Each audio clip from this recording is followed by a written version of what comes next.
Hello everyone. इस video में हम पहले रजिस्टर्स के बारे में पढ़ेंगे, कार्बन रजिस्टर्स क्या होते हैं, और उसके बाद सेल्स के बारे में पढ़ेंगे कि इलेक्ट्रिक सेल्स क्या होते हैं। तो पहले हम देखेंगे कि कार्बन रजिस्टर क्या होता है। जब हमें बहुत ज़्यादा रेंज के रजिस्टर्स का यूज़ करना पड़ता है तो हम वहाँ पे कार्बन रजिस्टर्स का यूज़ करते हैं। वो कार्बन के बने होते हैं, वो बहुत छोटे होते हैं और इलेक्ट्रिक सर्किट्स में काफ़ी यूज़ किया जाता है कार्बन रजिस्टर्स का। उसमें कुछ कलर्स होते हैं, उन कलर्स के कारण हम उसमें बता सकते हैं कि उसका रेजिस्टेंस कितना होगा। तो एक रेजिस्टेंस मेरे पास है, ये जो है ये इस टाइप से होता है कार्बन रजिस्टर। इसकी रेजिस्टिविटी, इसका जो रेजिस्टेंस है वो बहुत ज़्यादा होता है। ये कार्बन के बने रहते हैं। इसमें कुछ कलर्स होते हैं, ये फोकस नहीं हो पा रहा अच्छे से। इसमें कुछ कलर्स होते हैं, उन कलर्स के कारण, जैसे ये है, ये ABCD लिखा हुआ है, ये कलर्स हैं। इन कलर्स के कारण हम बताते हैं कि इनका रेजिस्टेंस कैसा होगा।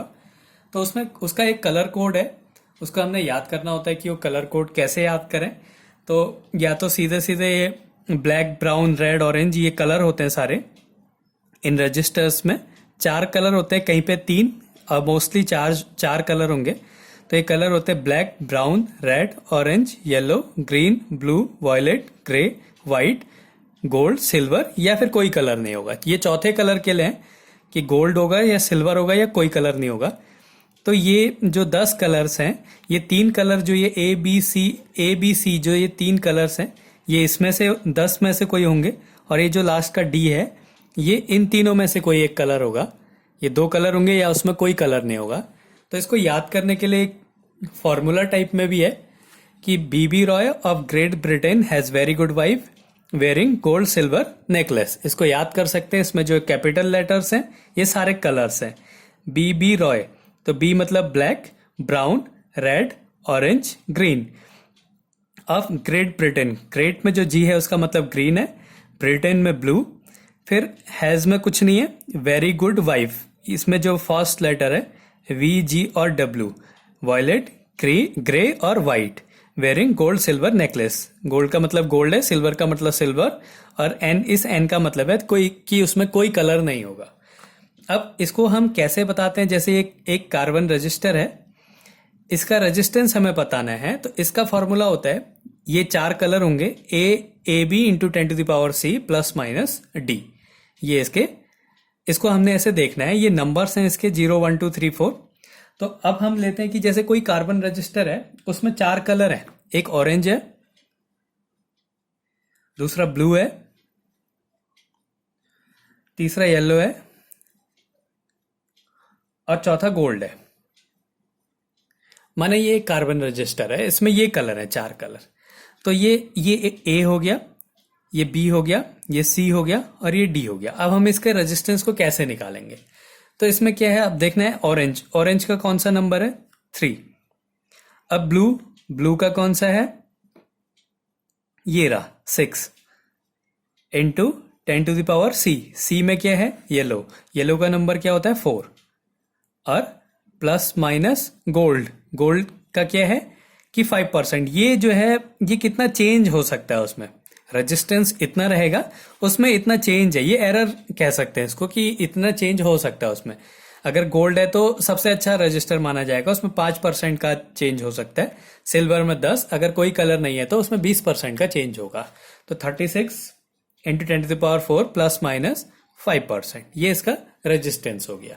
तो ऐसे हम कलर्स को देख के बता सकते हैं कि किसी कार्बन रजिस्टर का रेजिस्टेंस कैसा होगा।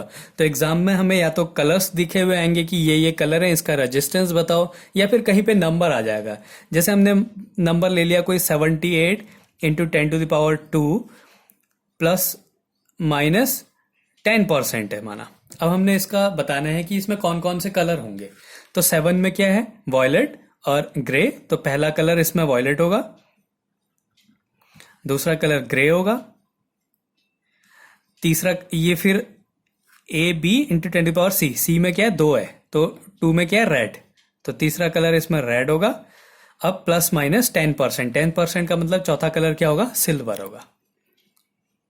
ऐसे हम इसके कलर्स के बारे में बताएंगे कि क्या कलर हैं, या फिर अगर हमें कलर्स दिए हों तो रेजिस्टेंस के बारे में बताएंगे कि उसका रेजिस्टेंस क्या होता है। तो ये तो था कार्बन रजिस्टर।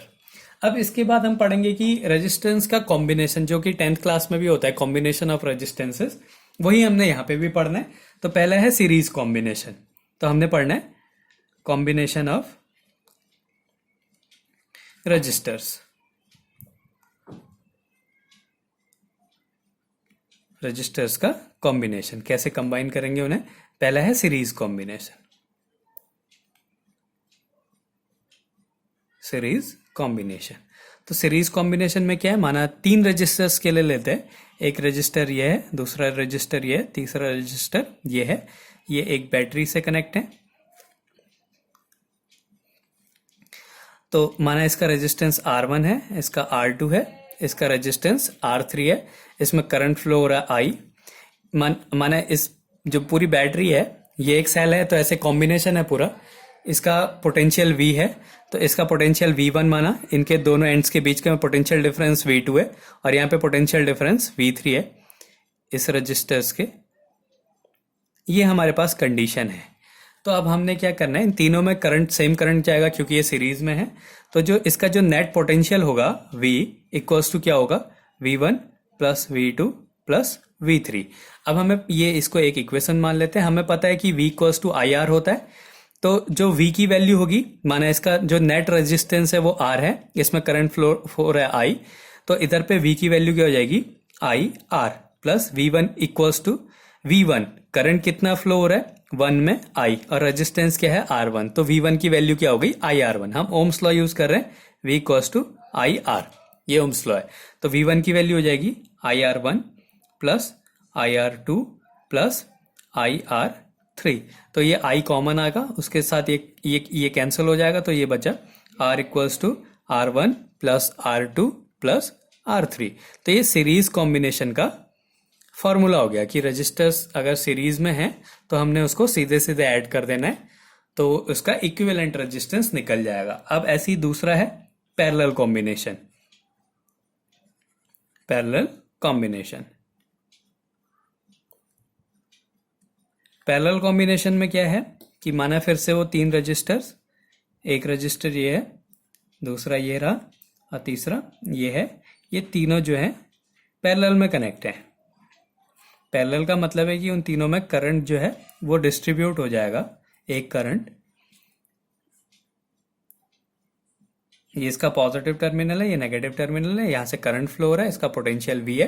तो पैरेलल कॉम्बिनेशन में क्या होता है, तीनों का जो पोटेंशियल डिफरेंस होगा वो V होगा, सीरीज में वो चेंज हो जाएगा। माना इसका रेजिस्टेंस R1 है, इसका R2 है, और इसका R3 है। यहाँ पे करंट फ्लो हो रहा है, माना इस वाले में करंट I1 जा रहा है, इसमें I2 जा रहा है, और इसमें I3 जा रहा है।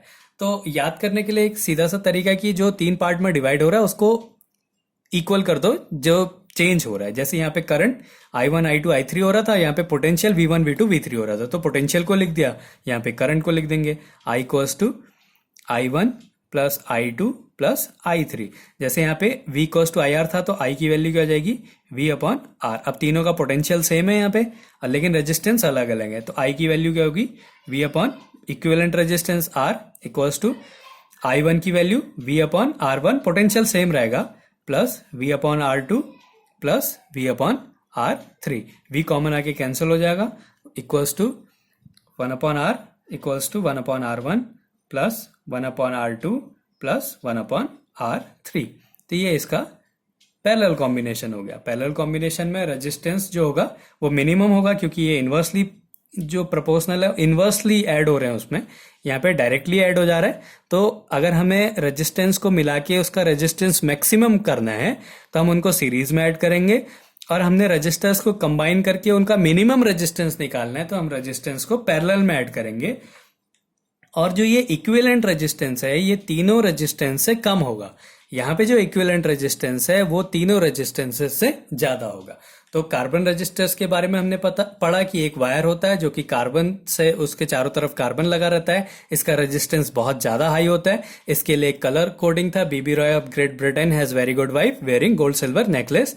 तो ये कलर्स हैं, कलर्स के नेम है, ये उनका नंबर है। इसका जो फॉर्मूला होता है वो होता है AB into 10⁻⁶ plus minus D। तो ये 4 कलर होंगे, मैक्सिमम 4 और मिनिमम 3 कलर होते हैं। तो इस तरीके से हम लोग इसका बताएंगे कि रेजिस्टेंस क्या है। अगर रेजिस्टेंस दिया होगा तो हम बता सकते हैं कि उसका कलर क्या होगा। फिर उसका कॉम्बिनेशन था कि सीरीज कॉम्बिनेशन में रेजिस्टेंसेस सीधे सीधे ऐड हो जाएंगे और पैरेलल कॉम्बिनेशन में जो है वो अपॉन में ऐड होते हैं। तो ये तो था रजिस्टर्स क्या होते हैं। अब हम पढ़ेंगे सेल्स के बारे में कि सेल्स क्या होते हैं। ये है सेल्स के बारे में हम पढ़ेंगे। तो इलेक्ट्रिक सेल क्या है? A source of electrical energy which maintains a continuous flow of charge in a circuit. जो कि किसी सर्किट में चार्ज के फ्लो को मेंटेन करे रहता है, उसको बोलते हैं इलेक्ट्रिक सेल। और जो वही सेल का जो कॉम्बिनेशन होता है उसको हम लोग बोलते हैं बैटरी बोलते हैं। तो सेल क्या है? A source of electrical energy which maintains a continuous flow of charge in a circuit. अब इसके बाद ये जो दो चीजें ये काफी इंपॉर्टेंट है कि इलेक्ट्रोमोटिव फोर्स क्या होता है और पोटेंशियल डिफरेंस क्या होता है।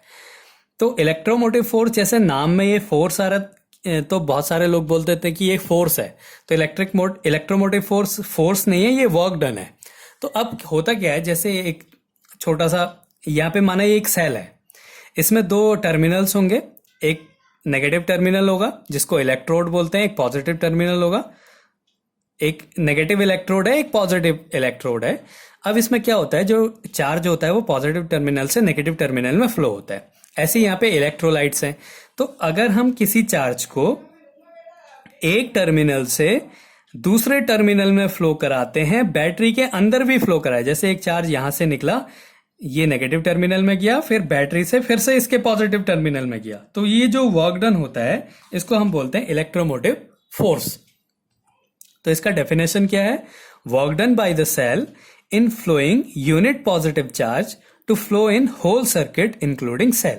एक चार्ज को एक टर्मिनल से दूसरे टर्मिनल में फ्लो कराना है, सेल के साथ साथ इसके अंदर भी फ्लो करना है, तो जो वर्क डन होगा उसको हम बोलेंगे इलेक्ट्रोमोटिव फोर्स।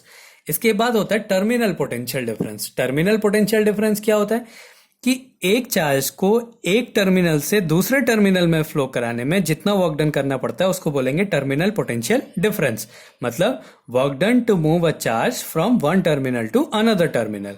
अगर ये सेल के अंदर भी करेगा तो इलेक्ट्रोमोटिव फोर्स हो जाएगा, अगर सेल के अंदर नहीं हो रहा है तो इलेक्ट्रोमोटिव फोर्स नहीं होगा, वो क्या हो जाएगा? टर्मिनल पोटेंशियल डिफरेंस होगा। अब इसमें क्या होता है, एक इंटरनल रेजिस्टेंस होता है, सेल का एक इंटरनल रेजिस्टेंस होता है।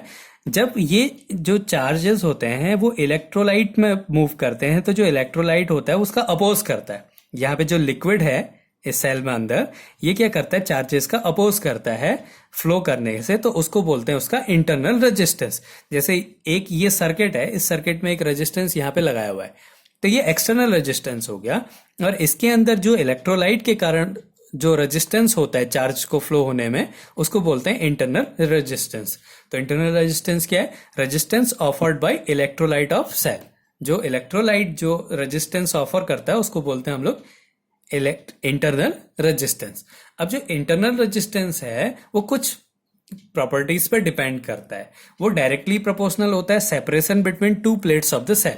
ये जो सेपरेशन है, जितना ज्यादा दूर होगा उतना ज्यादा इंटरनल रेजिस्टेंस होगा, जितना कम होगा उतना कम इंटरनल रेजिस्टेंस होगा। ये अगर दूर होंगे तो इसके बीच में इलेक्ट्रोलाइट ज्यादा होगा तो इसका रेजिस्टेंस भी ज्यादा होगा। ये पास पास होंगे तो इलेक्ट्रोलाइट कम होगा, इसलिए रेजिस्टेंस कम होगा। तो इंटरनल रेजिस्टेंस जो है वो डायरेक्टली प्रोपोर्शनल होता है separation between two plates of the cell. दूसरा है कि ये इनवर्सली प्रोपोर्शनल होता है plate area dipped into the electrolyte. जितना ज्यादा प्लेट एरिया होगा उतना कम जो है इंटरनल रेजिस्टेंस होगा। तो ये जो इंटरनल रेजिस्टेंस है ये इनवर्सली प्रोपोर्शनल होता है plate area dipped into electrolyte. फिर तीसरा क्या है कि जो इंटरनल रेजिस्टेंस है वो इस इलेक्ट्रोलाइट के नेचर, इसका कंसंट्रेशन पे डिपेंड करता है कि इसका नेचर कैसा है और ये इसका कंसंट्रेशन क्या है, उस पर भी ये डिपेंड करता है इंटरनल रेजिस्टेंस। और जो इंटरनल रेजिस्टेंस होता है वो हमेशा कांस्टेंट नहीं रहता है। It does not remains constant, increases slowly on the cell is used. जैसे जैसे हम सेल को यूज करते जाते हैं वैसे वैसे क्या होता है, इसका इंटरनल रेजिस्टेंस इंक्रीज होता रहता है, ये कांस्टेंट नहीं होता है। इसके बाद एक रिलेशन है, relation between E V R and R. Relation between, ये है electromotive force, terminal potential difference, external resistance और इंटरनल रेजिस्टेंस। इनमें क्या रिलेशन है ये हमने पढ़ना है। तो इसके लिए हमने क्या करा, एक सेल है, अब सेल को इंटरनल रेजिस्टेंस के साथ कैसे रिप्रेजेंट करेंगे। जैसे ये एक सेल है, अब इसके अंदर अगर हम रेजिस्टेंस बना दे तो थोड़ा सा अलग टाइप का हो जाता है। तो इंटरनल रेजिस्टेंस को कैसे रिप्रेजेंट करते हैं, ऐसे। तो ये जो पूरा है ये सेल और उसका इंटरनल रेजिस्टेंस है, ये पूरा। तो कहीं पे अगर हमने सेल और इंटरनल ईएमएफ और इंटरनल रेजिस्टेंस दोनों को दिखाना है तो ये ईएमएफ है और ये उसका इंटरनल रेजिस्टेंस है। तो इस तरीके से दिखाते हैं। तो अब एक सर्किट बनाते हैं। ये एक सेल है और उसका कुछ इंटरनल रेजिस्टेंस है आर, इसका ईएमएफ है ई।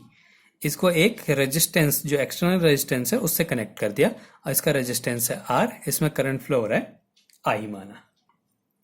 तो हमें पता है कि इसका जो नेट रेजिस्टेंस होगा वो क्या हो जाएगा, आर अपॉन आर। जो पूरा जो सर्किट है सेल के साथ, जो पूरा सर्किट है उसका जो नेट रेजिस्टेंस है वो क्या हो जाएगा, आर प्लस आर। तो नेट रेजिस्टेंस इक्वल्स टू क्या हो गया, आर प्लस आर हो गया। तो हमें पता है I equals to E upon R होता है या वी अपॉन आर होता है। तो ई अपॉन टोटल रेजिस्टेंस क्या है, आर प्लस आर हो गया। तो अगर हम इसकी क्रॉस मल्टीप्लाई करते हैं तो क्या हो जाएगा, I R plus I R equals to E हो जाएगा। अब हमें पता है कि ओम्स लॉ क्या होता है, ओम्स लॉ में इंटरनल रेजिस्टेंस नहीं लिया जाता है, एक्सटर्नल रेजिस्टेंस लिया जाता है। तो वो कहता है V equals to I R. अगर किसी सर्किट में करंट फ्लो आई हो रहा है और उसका रेजिस्टेंस आर है, उसका टर्मिनल पोटेंशियल डिफरेंस वी है, तो V equals to I R होता है। अब हम इस आई आर की वैल्यू यहाँ पे पुट कर देते हैं। तो ये क्या हो जाएगा, V equals V plus I R equals to E. तो एक तो रिलेशन ये है इसमें। दूसरा, अगर हम यहाँ से वैल्यू फाइंड कर दें v की, तो v इक्वल्स टू क्या हो जाएगा, e माइनस आई आर। एक रिलेशन हो गया ये। तो जैसे जो जो हमें न्यूमेरिकल्स में जो वैल्यूज दी होंगी हम उसी फॉर्मूले को यूज करेंगे। अब इसमें एक कंडीशन है कि अगर इस सर्किट में कोई करंट फ्लो नहीं हो रहा, अगर I इक्वल्स टू 0 है, माना इस सर्किट में करंट फ्लो नहीं हो रहा है, तो मतलब क्या हो गया, I इक्वल्स टू 0। तो अगर I इक्वल्स टू 0 है तो V इक्वल्स टू क्या हो जाएगा, E। इसका मतलब अगर किसी सर्किट में करंट फ्लो नहीं हो रहा है तो जो उसका ईएमएफ होता है उसके पोटेंशियल डिफरेंस के इक्वल होता है। तो that is if no current is flowing through the circuit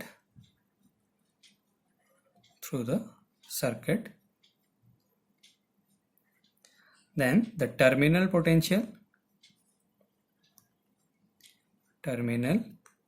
difference is equal to EMF of the cell। अगर सर्किट में, तो बहुत सारी बुक्स में डेफिनेशन भी लिखी रहती है टर्मिनल पोटेंशियल डिफरेंस की। तो वो क्या कहता है कि अगर सर्किट में कोई करंट फ्लो नहीं हो रहा है तो जो सेल का ईएमएफ होगा वही उसका पोटेंशियल डिफरेंस भी होगा, टर्मिनल पोटेंशियल डिफरेंस भी होगा। तो ये भी एक कंडीशन होती है। अब इसके बाद हम इसमें हमने क्या देखा कि सेल क्या होता है, जो कि चार्ज को कंटिन्यू फ्लो कराता है उसको हम सेल कहते हैं। ये एक एनर्जी है। फिर इलेक्ट्रोमोटिव फोर्स भी क्या है, एक वर्क डन है। एक चार्ज को एक टर्मिनल से दूसरे टर्मिनल में ले जाना है सेल के साथ, तो उसको बोलेंगे हम लोग इलेक्ट्रोमोटिव फोर्स। अगर उसके सिर्फ 2 टर्मिनल में ले जाना है, सेल को इंक्लूड नहीं करेंगे, तो हम बोलेंगे टर्मिनल पोटेंशियल डिफरेंस। फिर इंटरनल रेजिस्टेंस क्या होता है, जो इलेक्ट्रोलाइट ऑफर करता है चार्जेस को मूव करने के लिए, उसको हम इंटरनल रेजिस्टेंस कहते हैं। ये इसके सेपरेशन पे डिपेंड करता है, एरिया पे भी डिपेंड करता है, नेचर पे डिपेंड करता है कि इलेक्ट्रोलाइट का नेचर कैसा है, उसका कंसंट्रेशन क्या है। और ये कांस्टेंट नहीं रहता, ये इंक्रीज होता रहता है। जैसे जैसे सेल यूज होगा वो इंक्रीज होता रहेगा।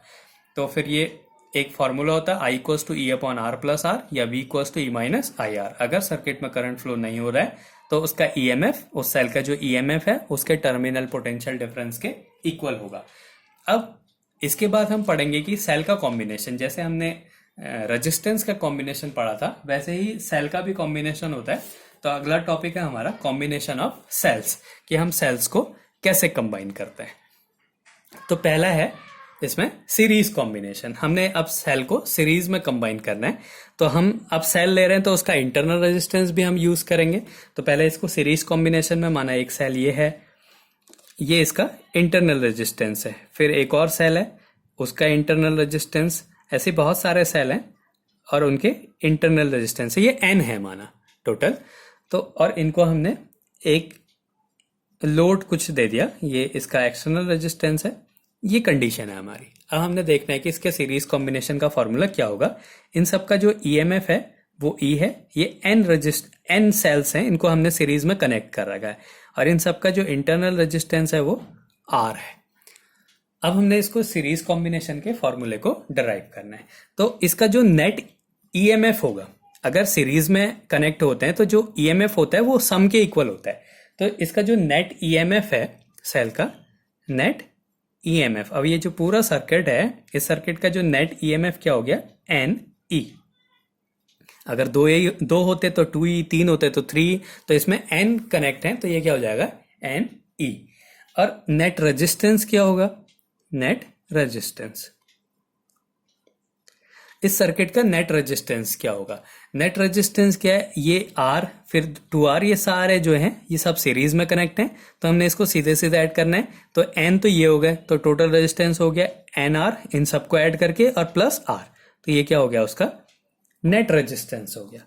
तो इसमें जो करंट होगा I इक्वल्स टू, वो क्या हो जाएगा, NE upon NR plus R, ये इसका करंट का फॉर्मूला। अगर यहाँ पे इतने सारे, ये बैटरी हो गई, अब यहाँ पे एक सिंगल सेल होता, तो दोनों कंडीशंस को लेते हैं फॉर सिंगल सेल।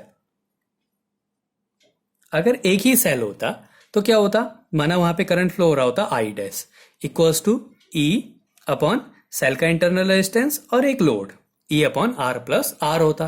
तो अब इसमें कुछ केस है, ये दोनों को लेना है और इसके कुछ केसेस को देखना है। तो अगर पहला केस होता है, इसमें पहला कंडीशन है कि अगर जो इंटरनल रेजिस्टेंस है वो बहुत बड़ा है एक्सटर्नल रेजिस्टेंस से, तो क्या होगा। तो हम क्या करेंगे, इसको नेग्लेक्ट कर देंगे क्योंकि ये ऐड हो रहा है, ये इसकी वैल्यू बहुत छोटी है। तो ये क्या हो जाएगा, I equals to N E upon N R हो जाएगा। तो ये कैंसिल हो गया, तो क्या आ गया, E अपॉन आर। तो यहां पे भी क्या होगा, इसको छोड़ देंगे, दोनों में ये कंडीशन लग रही है। अगर हम इन दोनों को ऐड करें तो आंसर लगभग यही आएगा क्योंकि ये बहुत छोटा है। तो I डैश की भी वैल्यू क्या हो गई, E अपॉन आर। तो मतलब अगर हम कंडीशन लेते हैं कि जो इंटरनल रेजिस्टेंस है वो एक्सटर्नल रेजिस्टेंस से बहुत बड़ा है, इंटरनल रेजिस्टेंस एक्सटर्नल रेजिस्टेंस से बहुत बड़ा है, तो जो करंट की वैल्यू होती है वो लगभग सेम रहेगी। ये इसका रिजल्ट मिला हमें, तो यहाँ पे रिजल्ट लिख रहा हूं, ये इसका रिजल्ट मिला। फिर दूसरा केस है, अब उल्टा ले लेते हैं, if external resistance is greater than internal resistance. अब एक्सटर्नल रेजिस्टेंस जो है इंटरनल रेजिस्टेंस से बहुत बड़ा है, तो I की वैल्यू क्या मिलेगी, एन ई अपॉन, ये बहुत छोटा है तो इसको छोड़ देंगे, अपॉन R हो गया। अब यहां पे क्या हो जाएगा, I dash equals to E upon internal resistance, small r वाले को छोड़ देना, तो ये हो गया R। तो इसमें क्या मिला हमें कि जो करंट है वो बढ़ गया, जो कॉम्बिनेशन में जो करंट है वो सिंगल सेल के कंपैरिजन में जो था उससे बढ़ गया। तो हमें मिला क्या कि जो I की वैल्यू है वो I डैश के n टाइम हो गई, I equals to n I dash मिल गया। मतलब इसमें अगर n से मल्टीप्लाई करेंगे तो हमें इसकी वैल्यू मिलेगी। इसका मतलब अगर हमें रेजिस्टेंस, ये ईएमएफ्स को सीरीज में ऐड करना है तो हम क्या करेंगे, मैक्सिमम करंट के लिए हम ये कंडीशन लेंगे कि जो एक्सटर्नल रेजिस्टेंस है वो इंटरनल रेजिस्टेंस से ज्यादा होना चाहिए। तो इसकी कंडीशन क्या मिली, to increase the current R should be greater than small r, external resistance should be greater than internal resistance. तो ये हो गया सीरीज कॉम्बिनेशन। हमें सिर्फ इस कंडीशन को देखना है कि किस कंडीशन में करंट जो है वो ज्यादा होगा। फिर दूसरा है अब इसका पैरेलल कॉम्बिनेशन।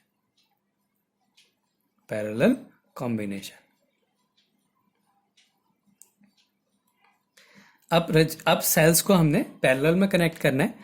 तो एक सेल ये हो गया, ये इसका इंटरनल रेजिस्टेंस, ऐसे एक और सेल है उसका इंटरनल रेजिस्टेंस, बहुत सारे सेल्स होंगे उनका ये इंटरनल रेजिस्टेंस है। अब हमने क्या करना है, इनको पैरेलल में कनेक्ट करना है सबको।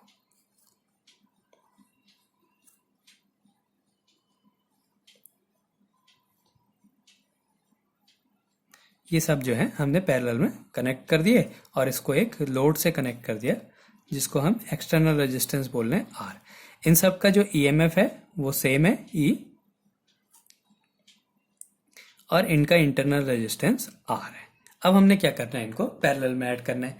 तो फिर से हम नेट ईएमएफ, जैसे सीरीज में जो नेट ईएमएफ होता है वो सबका सम के इक्वल होता है, लेकिन पैरेलल कॉम्बिनेशन में सबका पोटेंशियल सेम होता है और नेट पोटेंशियल भी उतना ही होता है।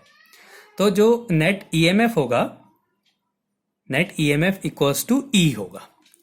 पैरेलल कॉम्बिनेशन में जो नेट ईएमएफ होता है वो सबके ईएमएफ के इक्वल होता है, लेकिन सीरीज कॉम्बिनेशन में जो नेट ईएमएफ होता है सबके सम के इक्वल होता है। पैरेलल में सबका सेम होता है, नेट भी उतना ही होगा और सबका भी उतना ही पोटेंशियल होगा।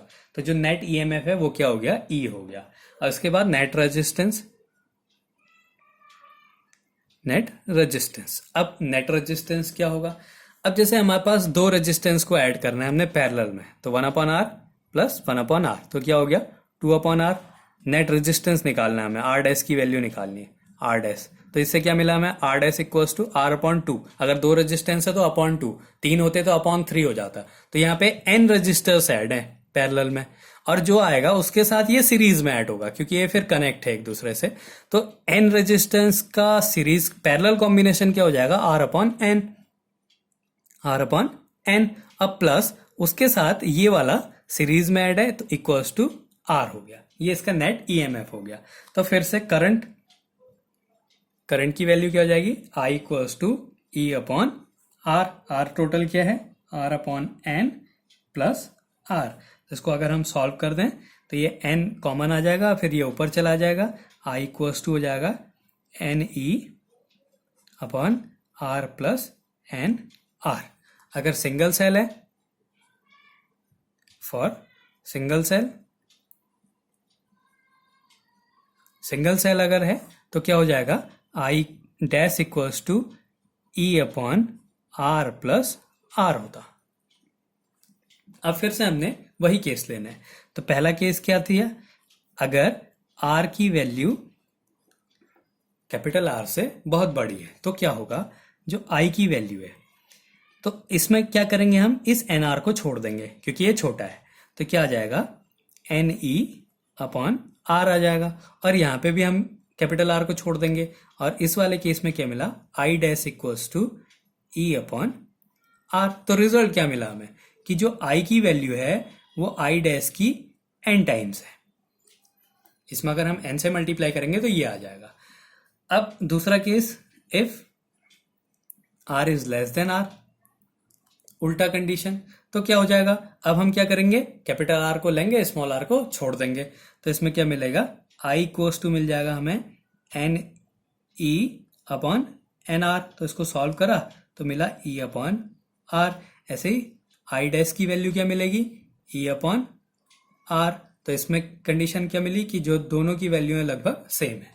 तो इसका मतलब पैरेलल कॉम्बिनेशन में अगर हमें मैक्सिमम करंट चाहिए तो हमें क्या कंडीशन लेनी पड़ेगी, कि स्मॉल r की वैल्यू कैपिटल R से बड़ी होनी चाहिए, इसका उल्टा होना चाहिए। तो टू इंक्रीज करंट,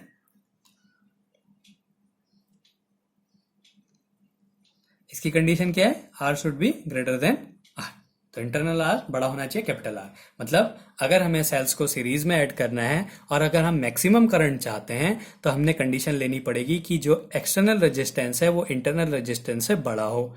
और अगर हम उसको पैरेलल में कनेक्ट करना चाहते हैं और ये चाहें कि उसमें करंट मैक्सिमम मिले, तो हमें कंडीशन लेनी पड़ेगी कि जो सेल का इंटरनल रेजिस्टेंस है वो एक्सटर्नल रेजिस्टेंस से बड़ा होना चाहिए। तो इस तरीके से हम सेल के कॉम्बिनेशन को करते हैं।